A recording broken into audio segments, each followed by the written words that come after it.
سلطان محمد فاتح خشکی کی طرف سے قسطنطنیہ کے سامنے نمودار ہوئے۔ فصیل پر گولہ باری شروع ہو گئی اور دونوں جانب بڑا جوش و خروش تھا۔ تیر برس رہے تھے، توپوں سے آگ اور دھواں نکل رہا تھا۔ سلطان محمد فاتح نے اپنا خیمہ شہر کے دروازے سینٹ رومانوس کے سامنے نصب کروایا تھا۔ اسی دروازے پر سلطان کی فوج اپنا زیادہ زور صرف کر رہی تھی۔ چند روز کی گولہ باری کے نتیجے میں فصیل پر کچھ شگاف پڑ گئے، لیکن عیسائیوں نے انہیں جلد ہی پر کر لیا۔ مسلمان فصیل پر چڑھنے میں ابھی تک کامیاب نہیں ہو سکے تھے۔ سلطان محمد ثانی نے فصیل کی بلندی کے برابر اونچے اونچے لکڑی کے مینار بنوائے، لیکن جوں ہی یہ سیج ٹاور شہر کی دیوار کے پاس پہنچتے تو شہر کے اندر سے رومی آگ برسائی جاتی، جس سے یہ ٹاور جل کر راکھ ہو جاتے۔ ادھر دوسری جانب بری فوج کے حملے کا ابھی کوئی معمولی اثر بھی ظاہر نہ ہونے پایا تھا کہ وسط اپریل میں ایک مختصر سی بحری جنگ پیش آئی۔ ایک یونانی اور 4 جنوی جہاز اہل قسطنطنیہ کے لیے سامان رسد لا رہے تھے۔ بحر مارمرا کو عبور کرنے کے بعد جب وہ ابنائے باسفورس میں بمشکل داخل ہوئے تو انہوں نے دیکھا کہ 140 عثمانی کشتیاں ان کی راہ میں حائل ہیں۔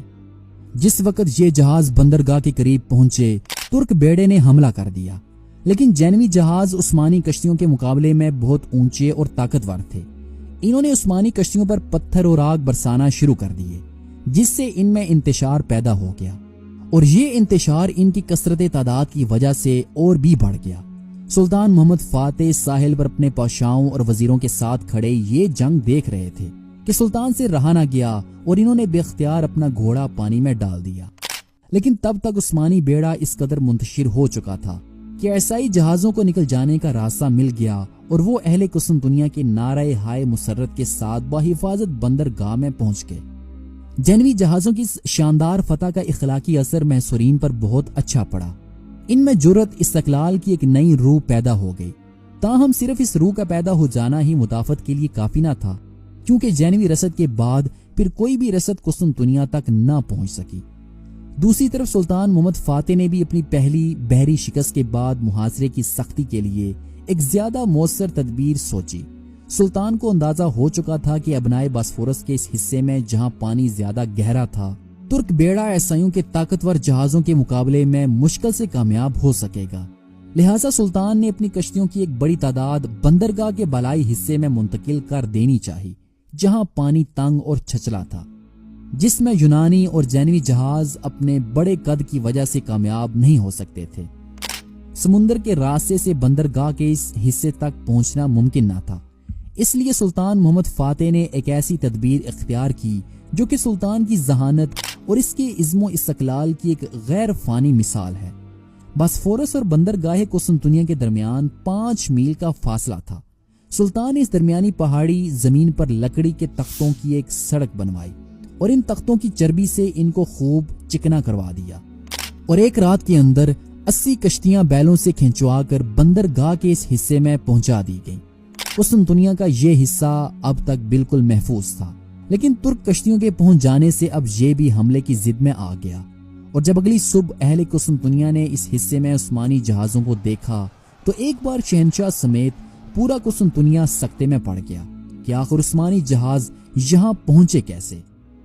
سلطان کے اس عمل سے قسطنطین کو مجبوراً سپاہیوں کا ایک دستہ شہر کے دوسرے حصے سے ہٹا کر اس حصے میں متعین کرنا پڑا۔ اس درمیان میں شہر کی دوسری سمتوں میں برابر حملے ہو رہے تھے، لیکن ان زبردست دیواروں پر جو 1000 سال سے دشمن کا مقابلہ کر رہی تھیں، ان حملوں کا اس پر کوئی اثر ظاہر نہ ہوا۔ بلاخر 7 ہفتوں کی متواتر گولہ باری کے بعد دیواروں میں 3 مقامات پر شگاف نمودار ہوئے اور سلطان محمد فاتح کو آخری حملے کی کامیابی کا یقین ہو گیا۔ 15 جمادی الاول 857 ہجری بمطابق 24 مئی 1453 عیسوی کو سلطان نے قسطنطین کے پاس پیغام بھیجا کہ اگر وہ شہر کو ترکوں کے حوالے کر دے تو عوام کی جان و مال کی حفاظت کی جائے گی اور موریہ کی حکومت شہنشاہ کو دے دی جائے گی، لیکن قسطنطین نے یہ منظور نہ کیا۔ اس کے بعد سلطان محمد فاتح نے فوج میں اعلان کیا کہ 10 جمادی الاول 29 مئی کو آخری اور فیصلہ کن حملہ کیا جائے گا۔ جمادی الاول 857 ہجری بمطابق 1453 عیسوی کی رات ترکوں نے عبادت میں گزاری اور نماز فجر ادا کرنے کے بعد حملہ شروع ہوا۔ حملہ مختلف سمتوں سے ہوتا رہا، لیکن سب سے زیادہ زور اس حصے پر تھا جو دروازہ سینٹ رومانوس کے قریب تھا۔ وہاں کی دیوار ترک توپوں کی گولہ باری سے بے حد ٹوٹ چکی تھی۔ عثمانی اور یونانی سپاہیوں کی تعداد میں کوئی مناسبت نہ تھی، لیکن دوپہر سے پہلے تک انتہائی کوشش اور فتح کی پوری امید کے باوجود عثمانی فوج کا ایک بھی سپاہی شہر میں داخل نہ ہو سکا۔ قسطنطین اور اس کے ساتھیوں نے اس روز حیرت انگیز شجاعت کا ثبوت دیا اور ترکوں کی باڑ کو بہادری کے ساتھ روکے رکھا۔ لیکن سلطان محمد فاتح عزم و استقلال کا مجسمہ تھا۔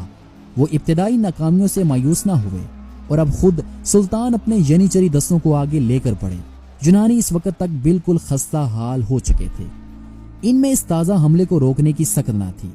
اس درمیان جسٹینیانی کو، جو کہ جان توڑ کر ترکوں کا مقابلہ کر رہا تھا، ایک گہرا زخم آیا جس سے وہ کچھ ایسا خائف ہوا کہ جنگ سے بالکل کنارہ کش ہو گیا۔ ایسے نازک وقت میں جب سلطان محمد فاتح اپنی پوری قوت کے ساتھ حملہ کر رہے تھے، یوں اچانک اپنے ساتھیوں کو چھوڑ کر چلے جانا گویا شہر کو دشمن کے سپرد کر دینے کے برابر تھا۔ لیکن قسطنطین کے شدید اصرار کے باوجود وہ کچھ دیر بھی نہ ٹھہرا اور فوراً بندرگاہ میں چلا گیا۔ اس کے جاتے ہی عیسائیوں میں کمزوری کے آثار نمایاں ہونے لگے۔ قسطنطین نے خود موقع پر پہنچ کر کمان اپنے ہاتھ میں لی، لیکن ینیچری کا حملہ اس قدر سخت تھا کہ شہنشاہ اور اس کے سپاہیوں کی جانبازی زیادہ دیر تک مقابلہ نہ کر سکی۔ ینیچری کے سردار آغا حسن اپنے 30 سپاہیوں کے ساتھ دیوار پر چڑھ گئے اور اگرچہ حسن اور اس کے 18 ساتھی فوراً مار کر گرا دیے گئے، تاہم باقی کامیاب رہے اور اس کے بعد ترک دستے بھی یکے بعد دیگرے پہنچ گئے۔ یونانیوں کے لیے اب کوئی امید باقی نہ رہی۔ قسطنطین نے اپنی سرخ قبا، جو کہ اس کی بادشاہت کی امتیازی پوشاک تھی، اس نے اتار کر پھینک دی اور ترک فوج کے بڑھتے ہوئے طوفان میں گھس کر ایک جاں باز اور سرفروش سپاہی کی طرح وہ لڑتا ہوا مارا گیا۔ چند لمحوں کے اندر قسطنطنیہ ترک فاتحین کے دستوں کے ساتھ بھر گیا۔ پہلے تو انہوں نے فتح کے ابتدائی جوش میں قتل عام شروع کر دیا، لیکن تھوڑی دیر کے بعد جب یہ جوش کسی قدر ٹھنڈا ہوا اور نیز یہ دیکھ کر کہ شہر والوں کی طرف سے مزاحمت نہیں ہو رہی، انہوں نے اپنی تلواریں نیام میں ڈالیں اور وہ مال غنیمت جمع کرنے میں مصروف ہو گئے۔